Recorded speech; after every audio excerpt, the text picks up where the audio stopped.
Oke teman-teman, kembali lagi bersama saya di channel Solusi Pindar.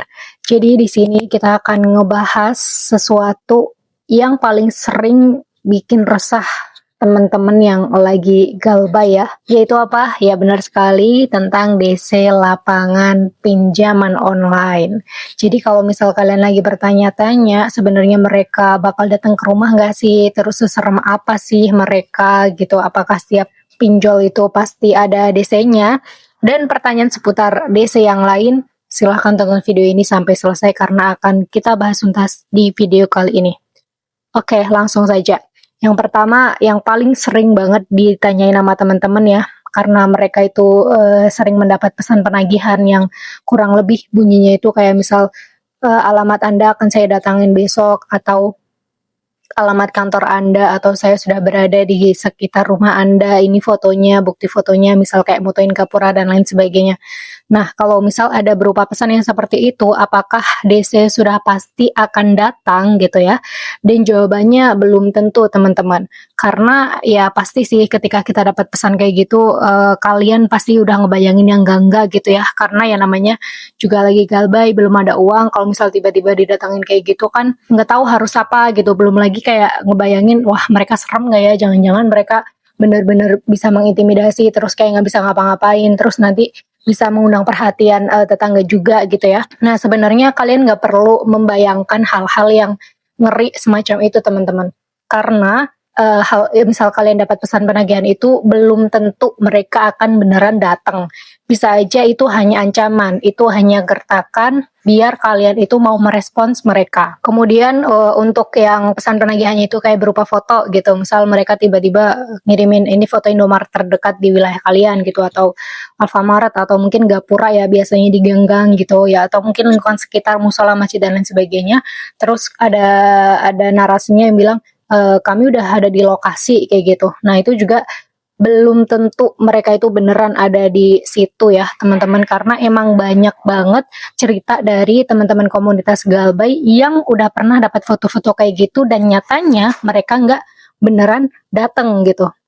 Dan kalau dipikir secara logika pun, misal nih kalian memposisikan diri sebagai mereka gitu ya, terus kalian itu mengabari si para nasabah galbay ini kalau misal nanti sore saya akan datang, ini kayak gini gini gini gini gitu, nggak langsung ke alamat rumah kalian ya, tapi pakai ancaman-ancaman kayak gitu, pasti orang yang ngebacanya pun akan berpikir, oh berarti kalau misal nanti dia sore datang, ah siang aku menghindar aja deh, misal ngumpet di mana dulu deh, pasti kan ada kepikiran yang kayak gitu ya, karena itu nggak efektif gitu loh. Metode yang seperti itu nggak efektif karena akan bikin kemungkinan besar orang itu akan memilih keluar rumah atau gimana caranya biar menghindar dari mereka, karena mereka udah nge-spill nih, misal kayak nanti sore akan datang, besok akan saya datang, siapkan duitnya dan lain sebagainya. Kalau misal dikasih tahu kayak gitu dulu dengan kalimat yang nggak efektif seperti itu, ya pasti sebagian besar orang nasabah galbay yang pinter gitu ya, yang mau memanfaatkan kondisi, ya udah kalau misal dia mau kesininya sore ya saya tinggal pergi aja siangnya atau kapannya gitu ya, sehingga nggak bisa ketemu gitu.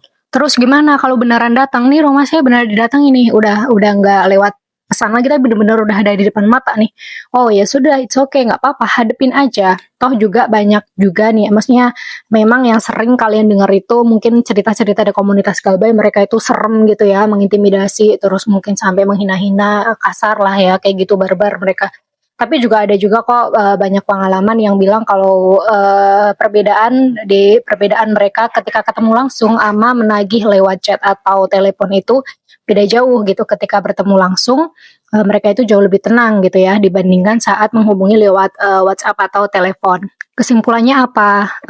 Jadi pengalaman tiap orang beda-beda. Ada yang mereka itu sampai diintimidasi, intinya diperlakukan gak baik lah, mereka DC-nya ini melewati batas. Ada yang DC-nya itu jauh lebih tenang. Jadi masing-masing ya teman-teman, gak bisa dipukul rata antar satu kasus dengan yang lainnya. Makanya di sini kita tarik aja bahwa yang penting itu adalah bukan DC datang atau enggaknya, yaitu kesiapan mental kaliannya. Itu yang lebih penting. Kalian harus tetap tenang kalau menghadapi mereka. Kalau misal belum ada uang, bilang aja belum ada uang, dan lain sebagainya. Kalau misal mereka mengancam, dokumentasiin, simpan semua buktinya untuk bisa diajukan ke pihak yang berwenang. Jadi poin untuk pembahasan kali ini yaitu daripada kalian sibuk berpikir apakah DC gimana nantinya sikapnya ke kalian, terus apakah DC akan datang ke rumah, apakah akan diteror terus oleh DC. Jangan ngabisin energi untuk hal-hal yang kayak gitu ya, karena mikirin kayak gitu cuman bisa nguras energi kalian aja. Takutnya kalau misal kalian udah dipenuhi rasa cemas, rasa takut, terus kayak pikiran yang memicu kalian itu nggak bisa beraktivitas secara normal gitu ya, itu lebih baik dihindari karena takutnya nanti bakal mengganggu ke pekerjaan kalian, sehingga nanti penghasilan kan juga ikut menurun, padahal kalian juga perlu uangnya untuk segera melunasi utang tersebut gitu ya. Jadi ya pokoknya diatur sebisa mungkin, kendaliin situasi sebisa mungkin. Kalau emang dengan kalian membaca informasi-informasi atau pengalaman teman-teman yang di komunitas itu malah bikin kalian itu was-was, lebih baik kurangi ya, jangan sering buka-buka cerita pengalaman yang kayak gitu kalau cuma bikin kalian takut. Karena pada sejatinya harusnya dengan kalian membaca pengalaman yang dibagi nama teman-teman yang ada di komunitas itu malah bikin kalian itu lebih waspada aja gitu.